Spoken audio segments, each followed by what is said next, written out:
अस्सलामुअलैकुम स्टूडेंट्स, उम्मीद है आप सब के सब खैरियत से होंगे। Class 9 new syllabus 2025-26 video learning series की एक और वीडियो के साथ आपके सामने हाजिर हूं। मेरा नाम अरसलान शेख है और मैं आपका मैथ्स टीचर हूं।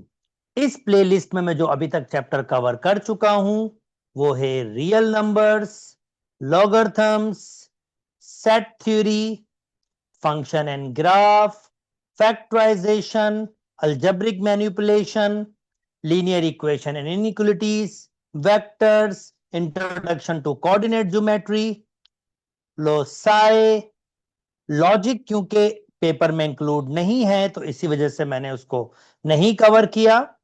और आज मैं स्टार्ट कर रहा हूं सिमिलर फिगर। अब जनाब सिमिलर फिगर में आपके पास क्योंकि वेटेज आपके पास बहुत थोड़ा सा दिया है, सिर्फ 3 एमसीक्यूज दिए हैं, कोई सीआरक्यू नहीं आएगा पेपर में, तो इसका मतलब ये है कि आप जो इस चैप्टर को एमसीक्यूज के हिसाब से अच्छी तरीके से लर्न कर सकते हैं। 3 ही एमसीक्यूज आपके पास आएंगे और 3 ही एसएलओज आपके पास मौजूद है, जिसमें पहला एसएलओस एक्चुअली मैं आज कवर करूंगा, जिसमें हम डिस्कस करेंगे पॉलीगॉन्स।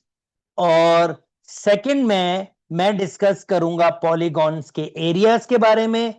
थर्ड में मैं डिस्कस करूंगा सॉल्ट्स और उसके एरिया के बारे में। और ये 3 वीडियोस में ये चैप्टर मैं इंशाल्लाह वाइंड अप करूंगा। सो पॉलीगॉन्स बेसिकली क्या होती हैं? ऐसी 3 या 3 से ज्यादा साइड वाली फिगर्स।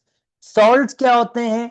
बेसिकली 3D फिगर्स को हम सॉल्ट्स कहते हैं। और हमने देखना है 2 पॉलीगॉन्स और 2 सॉल्ट्स कब सिमिलर होते हैं। और यहां पर जो सेकंड एस्लोज है उसमें हमने ये देखना होगा कि इनके एरियाज में क्या रिलेशन है। यानी अगर 2 पॉलीगॉन सिमिलर होते हैं तो इनके एरियाज में, या 2 सॉल्ट सिमिलर होते हैं तो उनके वॉल्यूम्स में क्या आपके पास रिलेशन है। और फिर हमने इनके मैक्स क्वेश्चंस सॉल्व करने हैं। यस, हमने सर्किल वाली सर्किल के बारे में भी डिस्कस करना है कि 2 सर्किल या 2 सेमी सर्किल कब सिमिलर होते हैं।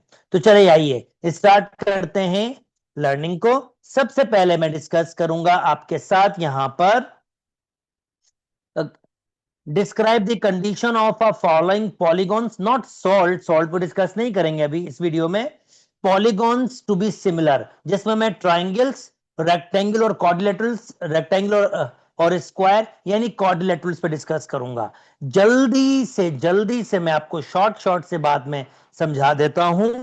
भाई 2 पॉलीगॉन्स यानी 3 या 3 से ज्यादा साइड वाली फिगर्स सिमिलर कब होती हैं? जब वो एक जैसी दिखें, नंबर 1। और सेकंड, उनके साइड्स में रिलेशन हो कि उनके साइड्स का रेशो जो होता है वो सेम होता है। अब इसका मतलब क्या है? चलें जी इसका मतलब समझाते हैं आपको। ए बी सी डी, मेरे पास ये एक पॉलीगॉन है, ए बी सी डी। इस वक्त इस पॉलीगॉन को मैं क्वाड्रिलेटरल कह सकता हूं, यानी कोई भी 4 साइडेड फिगर को हम क्वाड्रिलेटरल कहते हैं।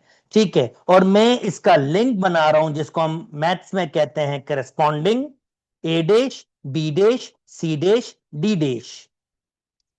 ए dash B dash C dash D dash. अब इसका मतलब क्या होता है जनाब?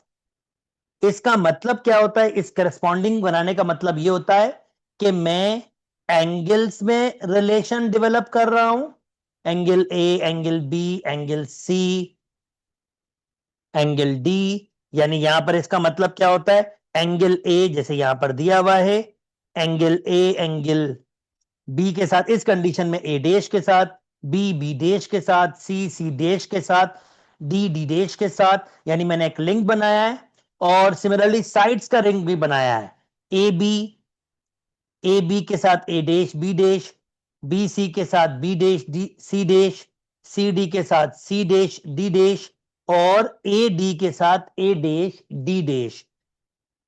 और सिमिलर के लिए शर्त क्या है? सिमिलर के लिए शर्त यह है कि अगर जो आपने जो लिंक बनाया है, एंगल 1 कॉन्ग्रेंट हो, एंगल ए कॉन्ग्रेंट हो एंगल ए डैश के, एंगल बी कॉन्ग्रेंट हो एंगल बी डैश के, एंगल सी कॉन्ग्रेंट हो एंगल सी डैश के, एंगल डी कॉन्ग्रेंट हो एंगल डी डैश के। यानी कॉन्ग्रेंट का मतलब बराबर होना, ये एंगल बराबर हो।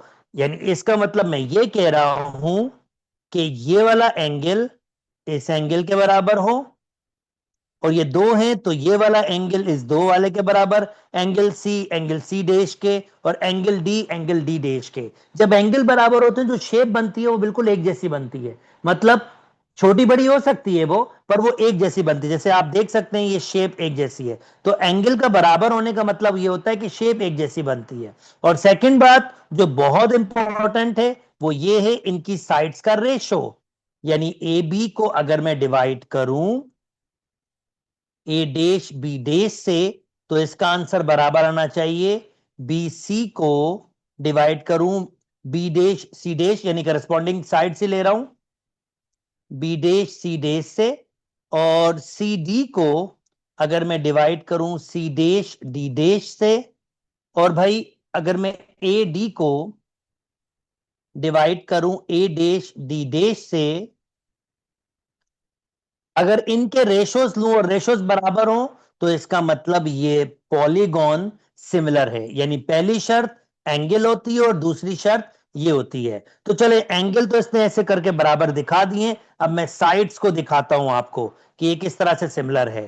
सो ए बी 7 के बराबर है, ए डैश बी डैश बराबर है 3.5 के, बी सी बराबर है 6 के, बी डैश सी डैश बराबर है 3 के, सी डी बराबर है 4 के, सी डैश डी डैश बराबर है 2 के, और ए डी बराबर है 8 के, ए डैश बी डैश बराबर है 4 के। और अगर आप इन सब को डिवाइड करते हैं तो सबका आंसर 2 आता है। और ये जो नंबर आया है सेम नंबर, इसको हम स्केल फैक्टर कहते हैं। और ये स्केल फैक्टर आपके पास एक सेम नंबर होता है जिसकी बड़ी मजे की खासियत होती है। मैं यहीं आपके साथ इसको डिस्कस कर लेता हूं उसकी खासियत क्या होती है।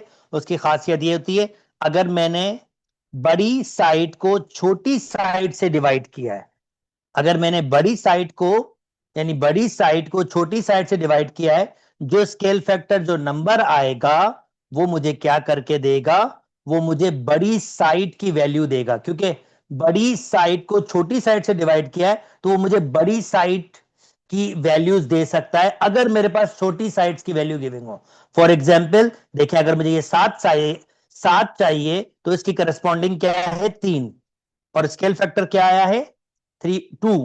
तो अगर 3.5 को 2 से मल्टीप्लाई करूंगा तो आंसर मेरे पास 7 ही आएगा। सिमिलरली अगर मुझे ये चाहिए जो 6 के बराबर है, तो मैं क्या करूंगा 3 इस साइड की करस्पॉन्डिंग साइड यानी बीसी की करस्पॉन्डिंग कौन सी है बी डैश डी डैश, तो मैं अगर 2 को यानी स्केल फैक्टर को इसकी साइड से मल्टीप्लाई करूं तो 6 आ जाएगा। इस तरह से रेस्ट भी बन सकता है।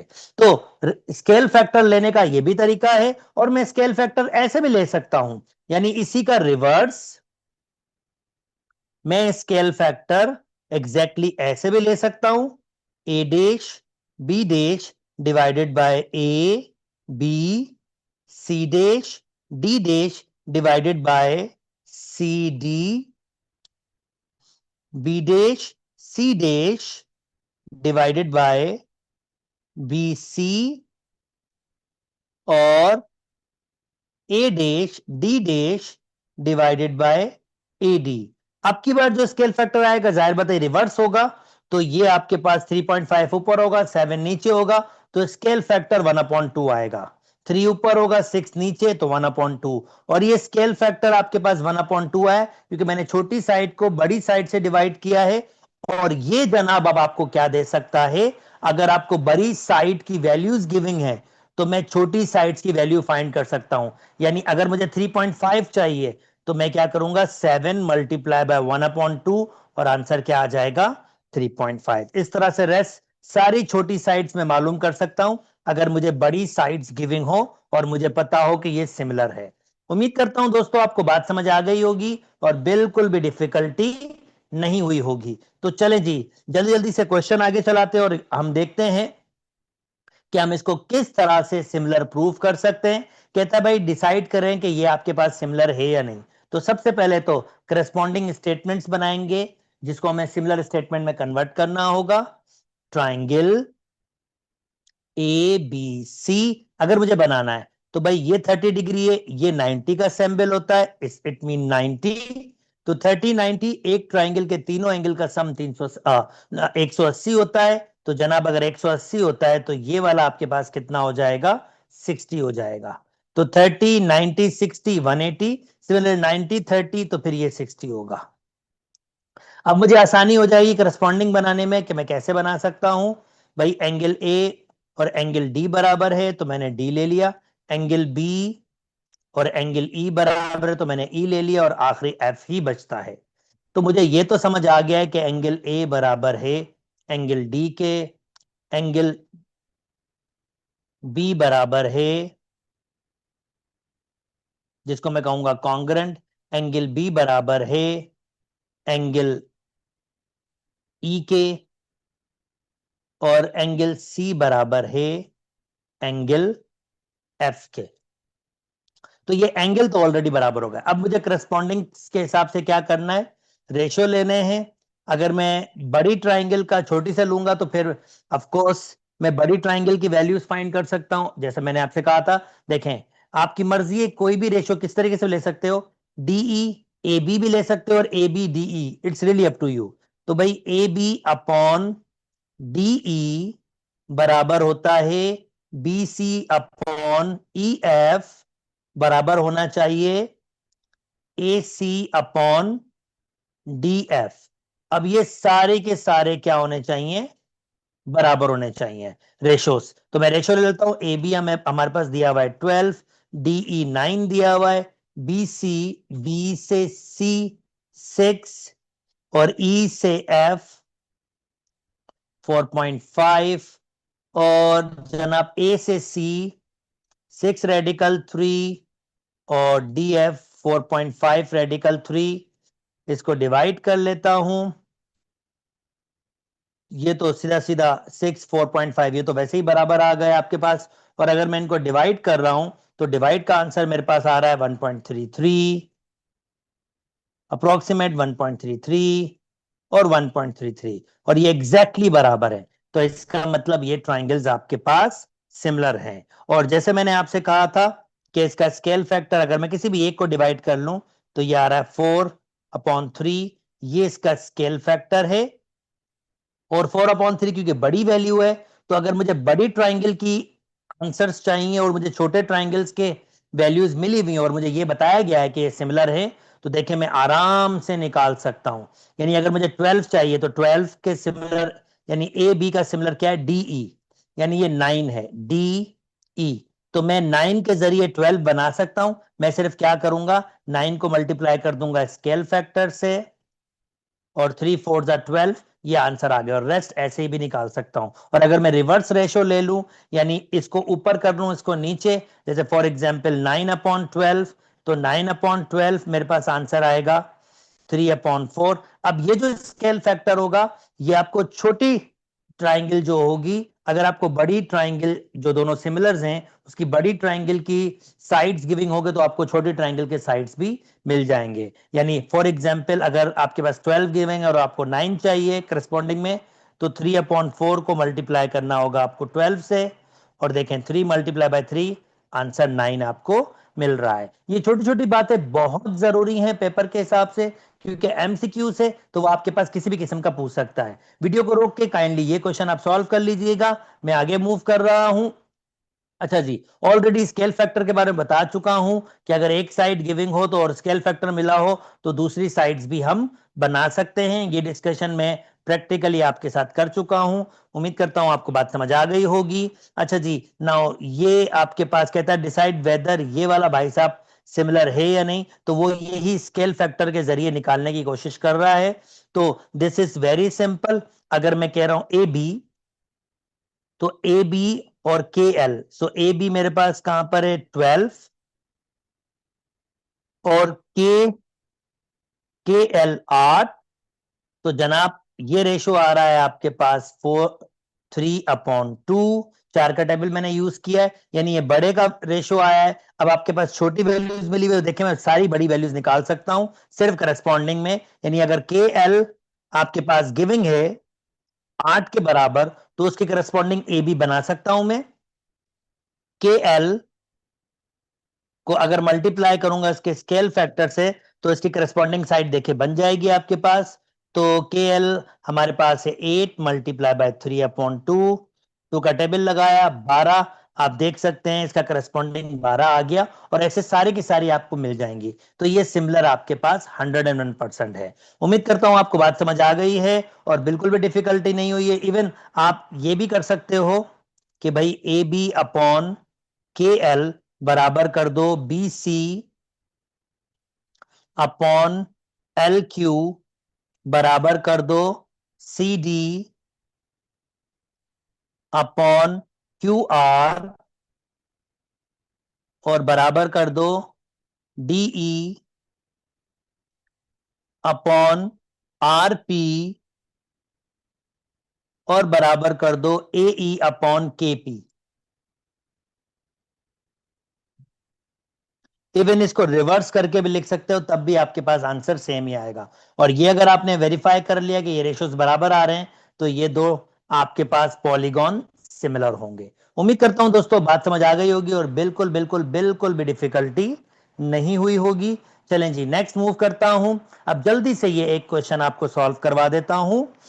जनाब अब ये कह रहा है कि ये सिमिलर है, यानी ये इसने बता दिया है कि ये दो पॉलीगॉन सिमिलर हैं। तो बहुत ही इजी पीजी। और सबसे बड़ी बात इसने हमें यही बता दिया कि इसके करस्पॉन्डिंग्स क्या है, यानी R S T U V similar. ये सिमिलर का सैंबल है, इसका मतलब होता है कि जब दो पॉलीगॉन सिमिलर होते हैं तो फिर ये आपका सैंबल आपके पास होता है। और फिर दूसरा क्या है, ए बी सी डी ई। तो जनाब मुझे रेशोस ये सारे गिविंग हैं कि ये सब, क्योंकि ये सिमिलर हैं तो मुझे पता है ये रेशो बराबर होंगे। S T upon B C T U upon C D U V upon D E और R V upon A E. अब ये सारे सिमिलर हैं तो ये सारे रेशो बराबर होंगे। अब इसमें से कोई भी दो मैं चूज करके बराबर कर लूंगा, बहुत सिंपल सी बात है। फॉर एग्जांपल एक्स फाइंड करना है तो आर वी वाला फाइंड करना है। ये आर वी हमारे पास कहां है, आर वी, ये लास्ट वाला मुझे लेना होगा अगर मुझे एक्स चाहिए। ये तो लाजमी लेना ही होगा एनी हाउ, अगर मुझे एक्स चाहिए। अब इसमें से मैं कौन सा चूज करूंगा, वो जिसकी वैल्यूज गिविंग हो। तो किसकी वैल्यूज गिविंग है, किसकी वैल्यूज गिविंग है, देखूं ये मेरे ख्याल में एस टी और बी सी वाला गिविंग है, एस टी और बी सी। चलें ये ले लेते हैं। अब जब हम मेरे पास वैल्यूज गिविंग है तो मैं आर वी मेरे पास एक्स के बराबर है, ए ई, सो ए से ई मेरे पास 3 के बराबर है, एस टी मेरे पास 18 के बराबर है, और जनाब E D E B C, B से सी मेरे पास 4 के बराबर है।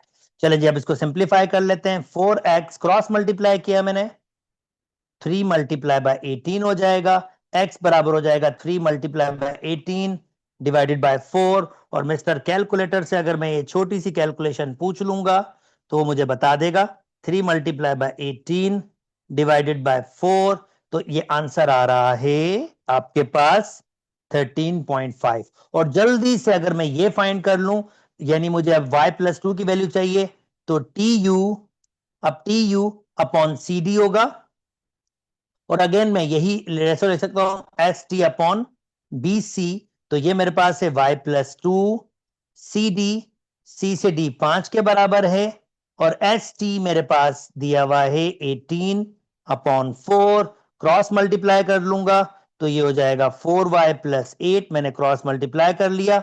और 5 को अगर मैं 18 से मल्टीप्लाई करूंगा तो आंसर आएगा 90। तो जनाब 4y is equal to 90 -8 okay, y+2 था, 4 ही है नीचे। BC, BC 4 है, ठीक है। 4 2 ज़ा 8, ये माइनस हो जाएगा और 4y हो जाएगा आपके पास 82 के बराबर। 82 डिवाइडेड बाय 4, तो मेरे पास जो आंसर आ रहा है वो आ रहा है 20.5 y की वैल्यू। तो अब x की वैल्यू मेरे पास आ गई है 13.5 और y की वैल्यू 20.5। और इसने आखिरी बात ये कही थी कि भाई ये u से t भी निकाल के दिखा दें। तो u से t अगर मुझे निकालना है तो u से t एक्चुअली बराबर है y+2 के। तो जनाब y+2 की बात हो रही है, तो ये हो जाएगा 20.5 + 2, यानी ये हो जाएगा 22.5।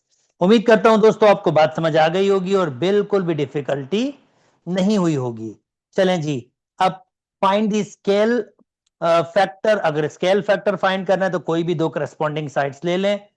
तो स्केल फैक्टर आपके पास हो सकता है 18/4, जिसको मैं 9/2 भी कह सकता हूं, या आप चाहें तो छोटे से बड़े की तरफ भी जा सकते हैं।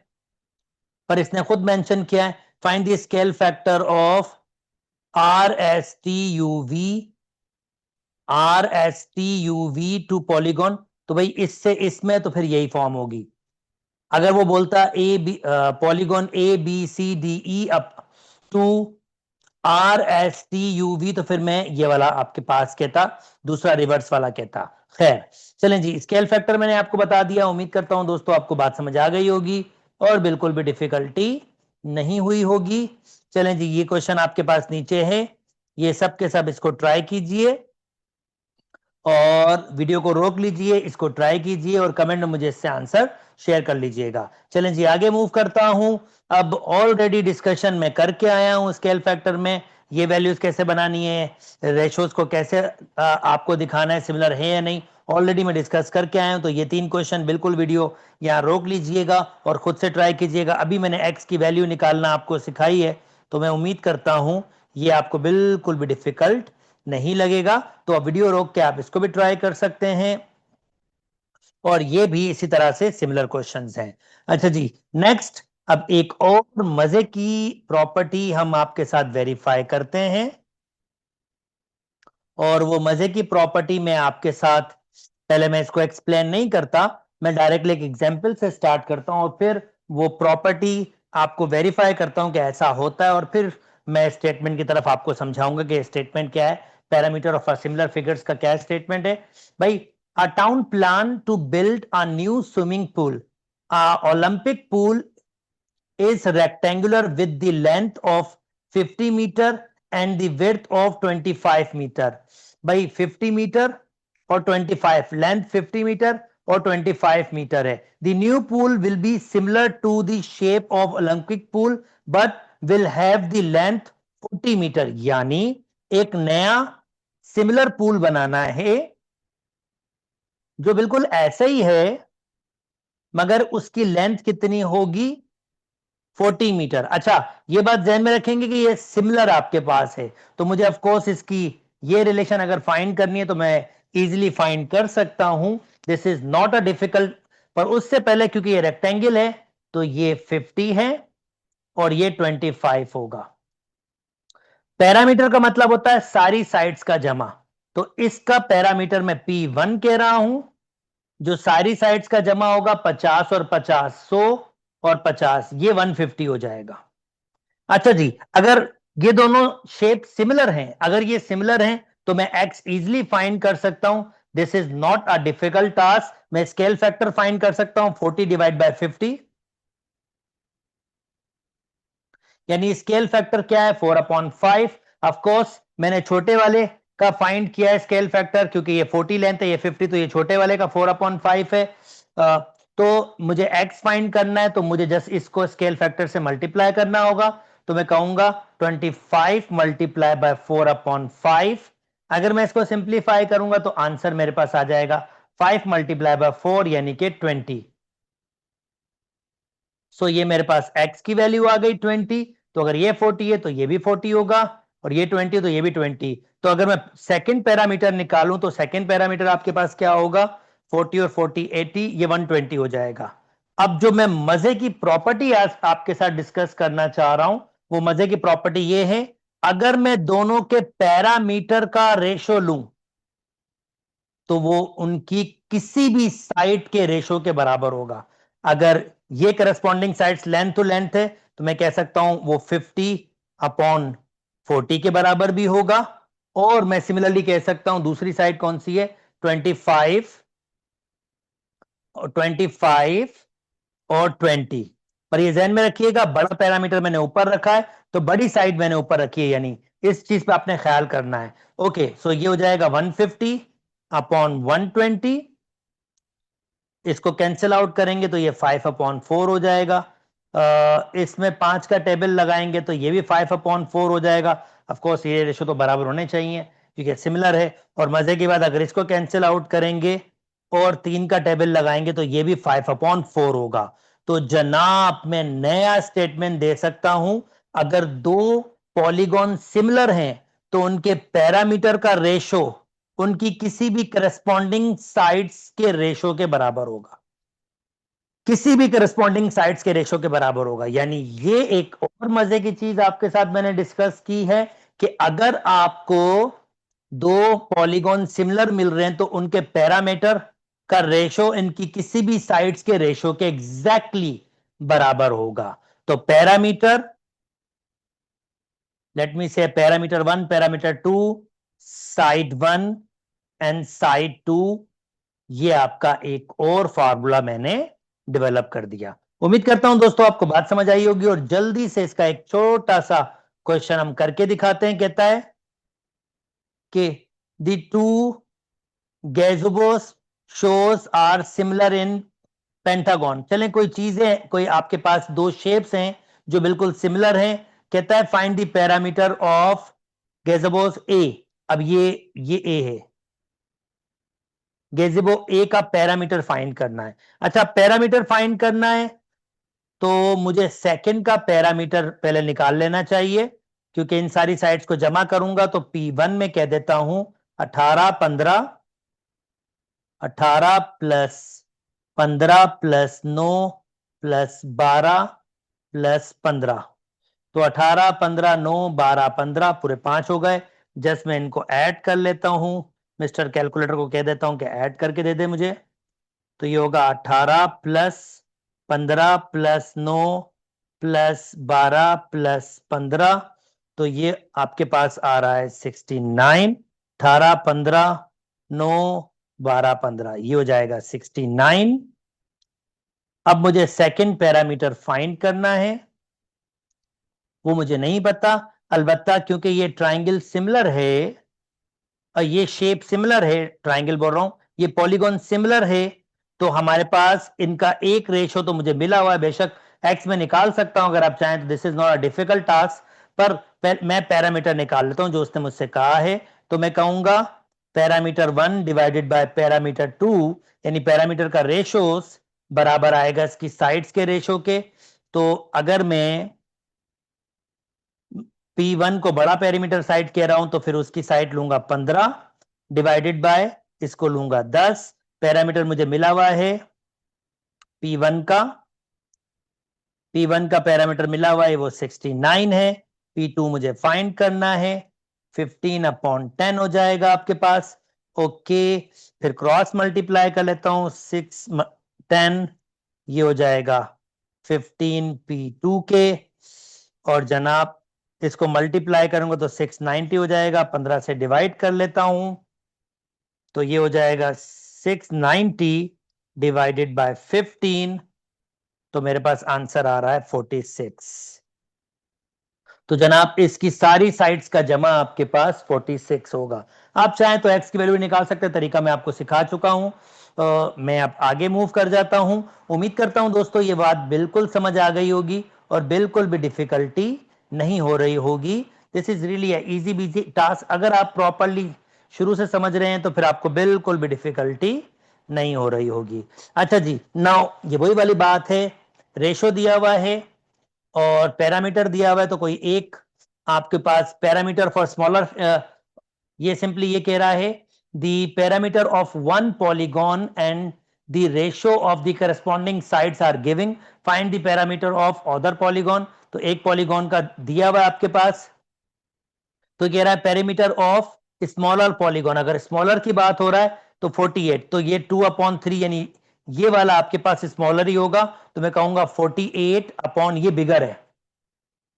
तो ये बात ध्यान में रखिएगा, रेशो में भी अगर ये स्मॉलर है ये बिगर है तो ये 2/3 होना चाहिए, क्योंकि 2 छोटे का होगा और 3 बड़े का आपके पास होगा। अगर मैं इसको सिंप्लीफाई कर लूंगा, ये ऐसे भी कैंसिल हो सकता है, 24/P2 is equal to 1/3, cross multiply, P2 बराबर हो जाएगा 3 मल्टीप्लाई बाय 24, 12, 6, 72, ये सेकंड का 72 होगा। रेस्ट आप खुद से कर सकते हैं, this is not a difficult task, just मैंने एक आइडिया के लिए रखा था।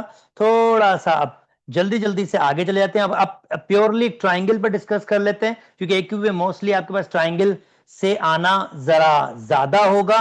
ऑलरेडी इन बातों में मैं डिस्कस कर चुका हूं, पर यहां पर ट्राइंगल के हिसाब से थोड़े से शॉर्टकट करेंगे। भाई दो ट्राइंगल सिमिलर कब होंगी, जब उनके आपके पास, यानी आपके पास कह रहा है if two triangles of one triangle are congruent to the two angle of other, यानी दो ट्राइंगल सिमिलर कब होंगी, सिमिलर तब होंगी जब आपके पास दो एंगल्स बराबर हो, तो ऑफकोर्स तीसरा बराबर होना ही होना है। यानी अगर ये 40 है और ये 40 है और दूसरा 50 है और ये 50 है, तो तीसरा ये भी 90 होगा और ये भी 90 होगा, क्योंकि तीनों ट्राइंगल का एंगल का सम 180 होता है। तो ये कह रहा है कि भाई आपके पास अगर दो एंगल बराबर होंगे तो तीसरा बराबर होगा, और फिर हम कहेंगे ट्राइंगल सिमिलर है। यानी तीन एंगल का बराबर होना भी ट्राइंगल को सिमिलर करने की एक वन ऑफ दी की आपके पास है। यानी मैंने आपसे स्टार्ट में ही कहा था कि एंगल का बराबर होना मतलब शेप एक जैसी बनती है, सिर्फ स्केल में होती है, एक छोटी हो सकती है दूसरी बड़ी हो सकती है, कुछ ऐसे होता है। अच्छा, सेकंड एक और शॉर्टकट आपके पास, अगर आपने देखना है कि ट्राइंगल सिमिलर है तो उनके रेशो सेम होना चाहिए। देखो ये ए है तो ये ए एक्स, एक्स क्या है, स्केल फैक्टर है इस कंडीशन में, वही जो मल्टीप्लाई करके मैं ऑलरेडी समझा के आ रहा हूं। तो सिंपली इनके रेशो बराबर होने चाहिए, यानी A X upon X is equal to B X upon B is equal to C X upon C. आप देख सकते हैं सबका स्केल फैक्टर क्या आ रहा है, एक्स आ रहा है। इस वक्त ये एक्स इसका स्केल फैक्टर है, तो ये भी डिस्कस कर चुका हूं। और तीसरी बात ये कह रहा है कि अगर दो ट्राइंगल को सिमिलर करना है तो इतना भी प्रूफ कर दो तो वो सिमिलर हो जाएंगे, दो साइडों का रेशियो लो अगर वो बराबर हो और उसका इंक्लूडिंग एंगल बराबर हो, यानी अगर a upon A X is equal to C upon C X ये बराबर आ रहा है, जैसे कि यहां पर आ भी रहा है, और ये जो इनके इन दो साइडों का इंक्लूडिंग एंगल है ना ये बराबर होना चाहिए, तब भी ट्राइंगल आपके पास सिमिलर होती हैं। तो ये सिंपली शॉर्टकट्स हैं जो आप ट्राइंगल्स में अप्लाई कर सकते हैं और इसके जरिए आंसर निकाल सकते हैं। तो जल्दी जल्दी मैं अब इनको अप्लाई करना स्टार्ट कर रहा हूं और आपको कुछ क्वेश्चन समझा रहा हूं। अब मैं प्योरली ट्राइंगल पर कंसर्न करूंगा, ऑफ कोर्स क्वाड्रिलेटरल पर भी जाऊंगा, पर अभी फिलहाल ये वाले पार्ट में मैं ट्राइंगल पे कंसंट्रेट करूंगा। ओके, कहता है part of similar triangle find A E and D E. तो मुझे फाइंड करना है ए से लेकर ई तक और डी से लेकर ई तक। अच्छा, पहले तो मुझे ये देखना है कि ट्राइंगल सिमिलर है, तो इनको समझने के लिए कि ट्राइंगल सिमिलर है या नहीं, ये देखिए ये है आपके पास पैरेलल लाइंस। तो मैं जल्दी से इसकी थोड़ी सी अंडरस्टैंडिंग कर दूं। उम्मीद है कि आपको पैरेलल लाइंस के बारे में पहले से पता होगा, नहीं भी पता तो चले कोई बात नहीं। ये है पैरेलल लाइंस और ये है ट्रांसवर्सल, इन्हें हम कहते हैं ट्रांसवर्सल। ये इन्हें हम कहते हैं transversal. This is called transversal. अब खासियत क्या होती है, खासियत ये होती है जब दो लाइनें पैरेलल बनी हुई होती है, मैं फिलहाल एक को मिटा देता हूं, सिर्फ एक पर डिस्कस कर लेता हूं। जब दो ट्राइंगल, जब दो लाइनें पैरेलल होती हैं, जैसे ये दोनों लाइनें पैरेलल हैं, ये पैरेलल का सिंबल है, दिस इज, तो जो एंगल आपके पास यहां बनता है वही एंगल यहां बनता है, इसको हम कहते हैं अल्टरनेट एंगल्स, इसको अल्टरनेट एंगल्स कहते हैं। सिमिलरली अगर मैं दूसरी बात करूं, यानी ये वाली, तो इसमें भी आपके पास अल्टरनेट एंगल्स की कंडीशन है कि ये अगर ये आपके पास है तो जो एंगल यहां बनेगा वही एंगल यहां बनेगा, वही एंगल यहां बनेगा। अब मैं ये मिटा देता हूं जिसमें मुझे नीड थी। सो मैंने आपको यहां पर यह बता दिया कि ये वाला एंगल इसके बराबर होगा, ये वाला एंगल इसके बराबर होगा, ये वाला एंगल इसके बराबर होगा, और ये तीसरा एंगल तो होता ही वर्टिकल अपोजिट है, ये तो आपके पास बराबर होता ही है अपोजिट में। तो इसका मतलब एक ट्राइंगल के 3 एंगल बराबर हैं, तो ऑफ कोर्स ये ट्राइंगल सिमिलर होंगी। जो स्टेटमेंट मैंने आपके साथ शेयर किया, अब मैं यहां पर स्टेटमेंट लिखूंगा ए, ये एंगल ए किसके बराबर है, एंगल डी के, तो मैं दोनों एक साथ लिख रहा हूं, एंगल डी। बी किसके बराबर है, सी के, अगर यहां बी लिख रहा हूं तो यहां पर सी, और ई के,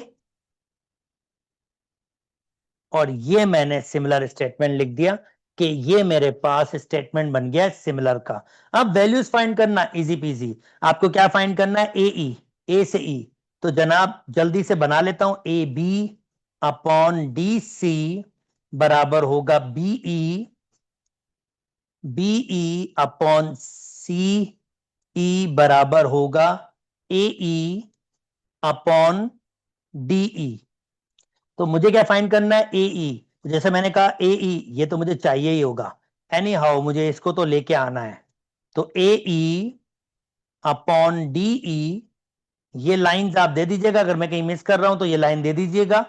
अब ये दो तो मुझे चाहिए ही चाहिए ना, ए ई अपॉन डी ई।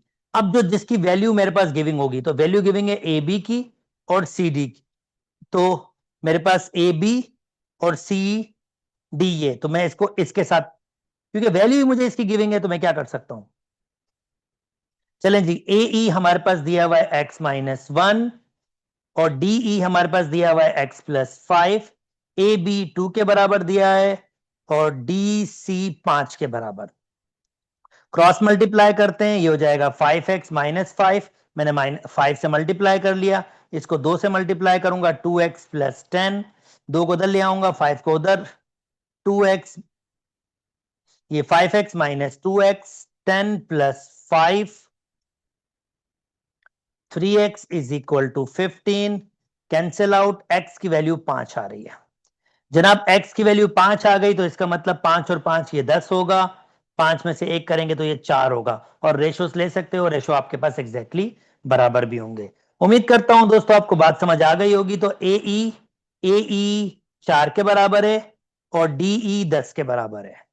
ओके, अब जल्दी से आप वीडियो को रोक सकते हैं और ये क्वेश्चन आप सॉल्व कर सकते हैं, सिमिलर आपके पास है, मैं जल्दी से आगे मूव कर रहा हूं।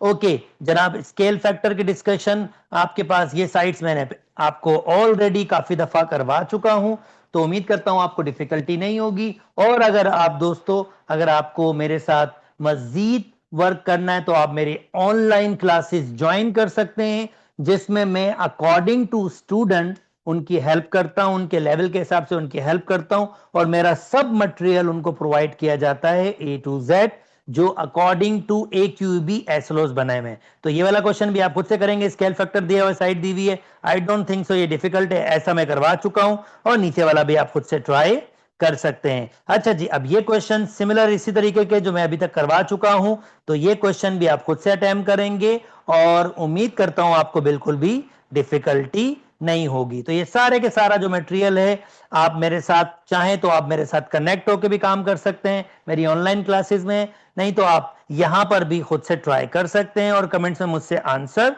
शेयर कर लीजिएगा। सो एक लास्ट क्वेश्चन मैं आपके पास यहां पर करवाऊंगा, ये मेरा खाली लास्ट क्वेश्चन होगा, उसके बाद मैं वीडियो को एंड करूंगा, और ये बहुत मजे का क्वेश्चन है, इसी वजह से मैं इसको करवा रहा हूं कि इसमें अच्छे खासे कॉन्सेप्ट्स आपके पास दिए हैं। ओके, ये 28 से 35 तक आपके पास क्वेश्चन सॉल्व करने हैं। कहता है कि 28 to 35 use the following information to find the measurement of polygon ये हमें दिया हुआ है ए बी सी डी, और ये सिमिलर किसके है, ए ई एफ जी के, और सारी की सारी जो करस्पॉन्डिंग वैल्यूज दी हुई हैं वो सारी की सारी गिविंग है आपके पास। ये दो शेप्स ट्रिप्लीजियम है। पहला कहता है कि भाई फाइंड करें ए जी की साइड फाइंड करें ए से लेकर जी तक। तो scale factor of trapezium A B C D, scale factor भी फाइंड कर लेते हैं। स्केल फैक्टर के लिए भी कोई दो साइडें आपके पास गिविंग होनी चाहिए। तो मैं देख लूं, दो साइडें यानी कुछ इस तरह से, A B upon A E, B C upon E F, C D upon F G, and A D upon A G. तो इसमें अगर कोई भी रेशो आपके पास गिविंग होगा, ए बी 26, ए ई ए से लेकर ई तक नहीं गिविंग, ये नहीं दे सकते। बी सी और ई एफ दोनों नहीं गिविंग। फिर सी डी गिविंग ही नहीं है तो ये भी नहीं निकल सकता। फिर ए डी है हमारे पास, ए जी हमारे पास नहीं है। तो सबसे पहले ए जी निकाल लेते हैं। सो देखें, ए जी निकालना बहुत सिंपल है, ये निकाल सकते हैं। फिर स्केल फैक्टर भी निकाल लेंगे। ए से जी अगर आपको चाहिए, आप नोटिस करें ये जो ए जी है ये ए डी माइनस दिस हो सकता है। तो अगर मैं कहूं अगर आपको ए जी चाहिए, तो अगर मैं ए डी से माइनस कर दूं जी, ए डी से माइनस कर दूं जी डी, ए से लेकर डी तक 12 है और जी से लेकर डी तक 4.5 है। तो 4 निकालते 8.5 निकालते तो ये हो गया 7.5। सो ए जी की वैल्यू मिल गई मेरे पास, ये रही ए जी 7.5। तो इसका मतलब अब तो मैं रेशो भी फाइंड कर सकता हूं, स्केल फैक्टर ऑफ, ये कह रहा है ए बी सी डी और फिर छोटा वाला। तो ए बी सी डी मतलब 12। अब मैं ये स्केल फैक्टर निकाल रहा हूं 28, ये मैंने क्वेश्चन सॉल्व किया 29। 28 स्केल फैक्टर आपके पास होगा 12 अपॉन 7.5, क्योंकि ये ए डी साइड और ए डी और ए जी से स्केल फैक्टर निकाल रहा हूं। आप इसको डिवाइड कर लें, 12 डिवाइडेड बाय 7.5, तो आपको 1.6 आंसर दे रहा है। 1.6 ये स्केल फैक्टर है, जिसको सिंप्लीफाई करेंगे तो 8/5 भी हो सकता है। ये इधर मूव करेंगे, ये हो जाएगा 16/10, तो ये 8/5 भी हो सकता है। It's really up to you, आप कोई भी चीज यूज कर सकते हैं इसमें। ये 28 भी हो गया। अच्छा जी, नाउ मुझे फाइंड करना है डीसी। अब डीसी फाइंड करना है तो भाई डीसी सी डी ये तो मुझे लेना ही पड़ेगा। तो मैं कहूंगा सी डी, अब मैं क्वेश्चन नंबर कौन सा कर रहा हूं, 30, C D upon F G. अब जो रेशो मिला हुआ है मेरे ख्याल में ए डी और ए जी हमें मिला हुआ है, क्योंकि वो निकाल चुके हैं, ए डी और ए जी। तो सी डी मुझे मालूम करना है, वो तो मुझे नहीं पता। एफ से जी, एफ से जी ये मुझे मिला हुआ है 14। ए डी हमने निकाला था, ए डी 12 है और ए जी 7.5, जो मैंने 1.6 भी कहा था। इसका आंसर 1.6, तो सी डी बराबर हो जाएगा, ये 1.6 है, मल्टीप्लाई बाय 14, 14 मल्टीप्लाई हो जाएगा। तो जनाब 14 मल्टीप्लाई बाय 1.6, आंसर मेरे पास आ रहा है 22.4। चलें जी, ये भी फाइंड कर लिया हमने। नेक्स्ट हमारे पास क्या है, एंगल फाइंड करना है, ए डी ई। तो ऑलरेडी हमें पता है ए डी ई, पहले देखते हैं ए डी ई। अब ये अगर ऐसे देखेंगे ए डी ई तो बराबर होना चाहिए ए डी, कौन सा एंगल बोल रहा है हमारे पास, ये A D C, A D C, तो ए जी एफ होना चाहिए, और ए जी एफ ये हमारे पास 108 है। तो एडीसी ये भी हमारे पास 108 डिग्री होना चाहिए। तो 31 का आंसर 108 डिग्री, 32 अब BC चाहिए। अब देखते हैं BC कहां पर मौजूद है, ये वाला। अगेन BC अपॉन EF, तो मैं वही ले लेता हूं AD अपॉन AG। मुझे फाइंड करना है BC तो वैसे ही रहेगा। EF, E से लेकर F 8 है,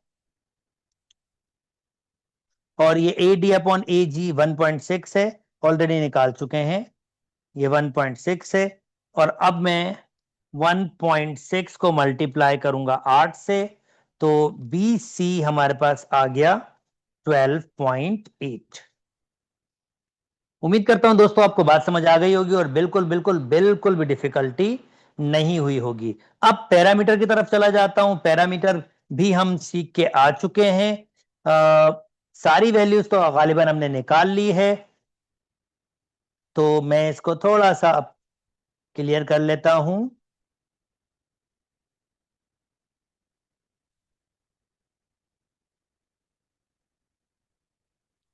और मैं देखूं मेरे पास सारी सीट CD भी निकल चुकी है, ये है 22.4। BC नहीं निकला था, ये 14 है, ये 7.5 है। BC भी निकल गया हमारे पास, ये है 12.8, 22.4, 12.8, 26। ठीक है, पैरामीटर एक निकल गया। तो बड़ी वाली फिगर का मैं कहूंगा parameter ABCD, perimeter of ABCD, ये होगा 26 प्लस 12.8 प्लस 22.4 प्लस 12, और मैं इनको ऐड कर लेता हूं। 26 प्लस